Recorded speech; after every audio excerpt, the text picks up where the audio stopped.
Alright, so we are out here with the Stomper, the Micro Stomper more to the point. This is a design, the Stomper is a George Fuller design. George was a very famous designer of power models in the UK. He started out with Wakefield and then really made his name in power models, was very successful. Designer of the Stomper, the Zoot Suit, and the Dixielander. If you can't tell, he liked jazz. But regardless, very, very influential airplanes. And for those of you that fly gas power, the significance of the Dixielander is that its plan form solidified in 1969, 1970. An American decided to imitate that plan form on a shorter aspect ratio and called it the Pearl.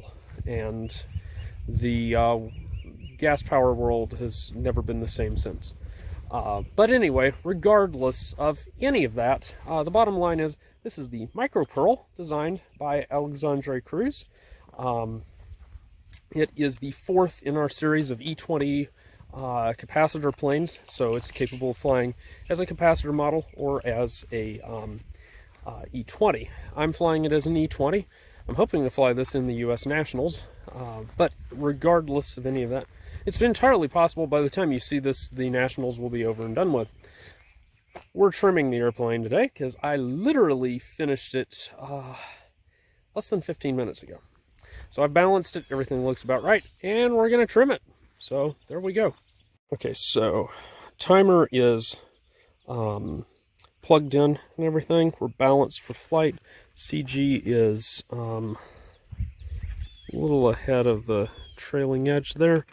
And I just have left it as is. We're going to give it a test glide. Alright, I think I didn't throw it quite right. That looked kind of wonky on launch. By the way, notice, if you look closely, you can't unsee the fact that the stab is longer on one side than the other. Set our prop in the horizontal position. That's not bad. Actually, a little off in the glide. We'll just have to see how that all goes. So, we're plugged in and ready to go. I've tested everything on here to ensure function. So we are set on here. There are little dots on here, so both of those are pointing to the lower left. And that's 5-second motor run, and I believe it's 20-30 second DT, something like that on this. I can't remember exactly. I think it's, no, maybe 10 second. No, 20. Sorry, gotta remember all that. Alright, so we're gonna flick it on, and 1, 2, 3, 4, 5, 6, 7, and whoa! That did not go well at all. That did not go well. Fun times. I've given us a little bit of left rudder. I think we're going to end up needing left thrust, though, because that's probably going to make this thing stop turning well. It's still going alright. I may have something misaligned in here. It's entirely possible. It certainly wouldn't be the first time. Alright. Alright.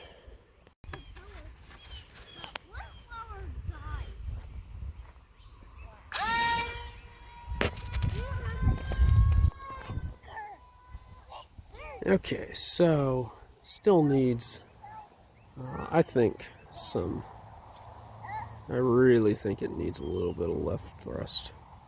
And DT, plop. I don't know if it shows up.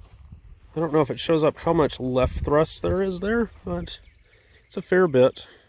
I also don't know if it shows up, but I put a shim under the stab leading edge because the airplane is looping around like this, which means it's over elevated. So we're going to probably end up having to add another. And now we got wind. Just fan-freaking-tastic. Alright.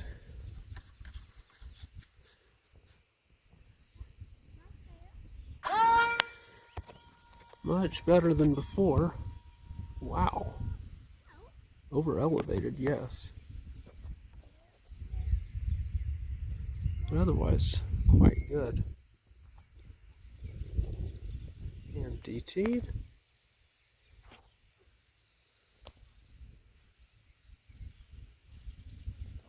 I've just put another shim under the stab leading edge. So hopefully we'll do a little looser of a spiral on the way up. I thought that would actually make the airplane kind of glide nose heavy, but it actually seems like the airplane was just gliding too slow before, because now the test glides are looking really quite nice. So stick the propeller horizontal and I'll show you a quick test glide just to demonstrate. We're launching uphill here. You can see it's just a very nice solid glide now. And floatier than it looked there because we're angling down towards the ground due to the or up towards the ground because hillside.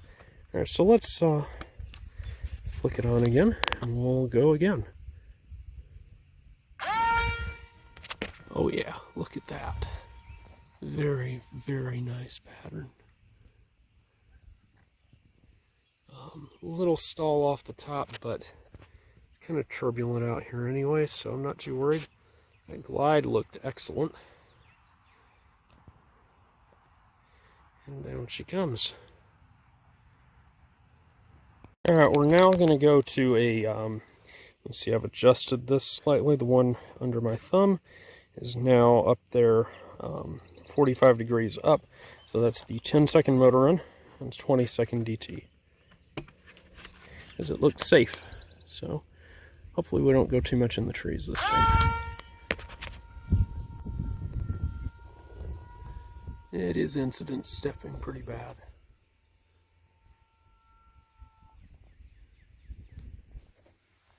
Transition was not that great, but that's okay. And DT. And now we find out where it's going to end up. Oh, in the trees, lovely. It's facing downwind too, which makes it extra specially bad.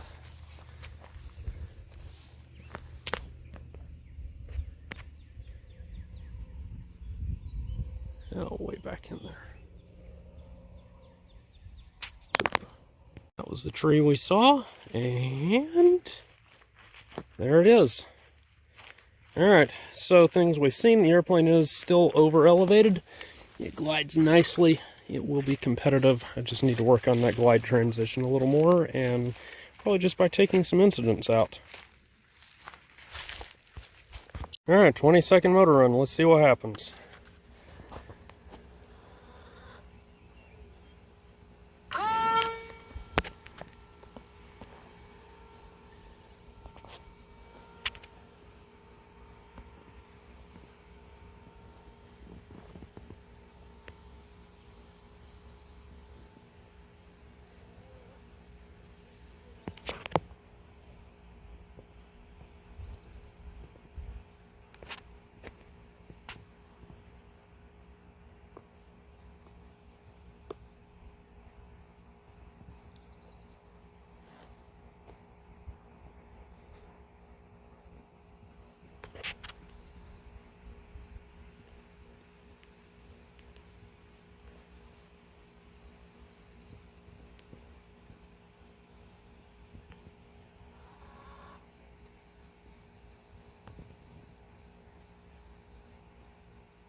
Nice.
Okay, let's try something a little different. We're going to do capacitor power on the Stomper. So switch is off, and we will plug it in and start charging. And for those of you that have not seen one of these units, just to demonstrate, if I switch the charger off, disconnect, then I generate power, or release power is more to the point. So we'll charge it up there, and then we'll go fly it.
What tree are we going to decorate? That is the actual question. Looks like this one. Yep. Oh. Alright, so what to say about the Stomper? Stomper is an excellent airplane, as you can tell. A little challenging as an E20. I've not had the greatest competitive success with it. Have maxed out with it a couple times. But a little challenging as an E20. As a Capacitor sport flyer, this is one of the best there is. Doesn't take a whole lot of power to keep it in the air. It's very lightweight, so it bounces around easy. Very, very easy to trim as a Capacitor plane. Probably one of the absolute best you could pick. So anyway, with that, check out the Stomper on our website, and we'll see you later. Hi, I'm Josh Finn. This is Hope. We are J&H Aerospace. If you like this video, hit the like button. Also, how about subscribe to our channel and check out jhaerospace.com for new free flight products and all of the tooling that you'll need to build them. Thanks for watching.